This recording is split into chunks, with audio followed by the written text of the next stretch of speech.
Good evening nga pala mga idol, magluluto tayong tinulang native na manok. Okay, ayan na, hinugasan natin ng ayos at dito sa puntong ito, nagisa na tayo ng luya. Ayan, halu-haluin natin yung luya at inilagay natin yung ating bawang. At pag light brown na yung bawang na yan, ay siyempre ilalagay natin yung ating sibuyas at inilagay na rin natin agad yung ating chicken native. Ayan na, halu-haluin lang natin at nalagay tayo ng pamintang buo. Okay mga idol, at talaga halu-haluin uli natin yan at naglagay tayo ng patis na pampalasa natin at ikinover. At ito nga pala mga idol yung dahon ng sili na gagamitin natin.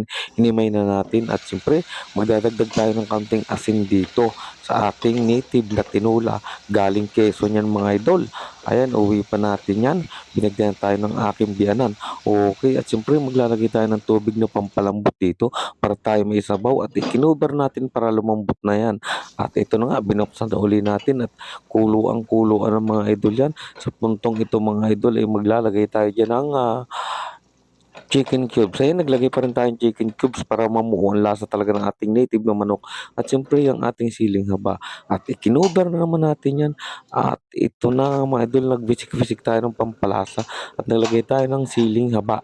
Yung siling pang sinigang. Ayan, nilagay natin sa tinula. At inilagay ko na rin dito yung ating sayote. Okay. At ikinover. Ayan na. At inilagay na rin natin yan dahon ng sili. Okay mga idol. Thank you for watching.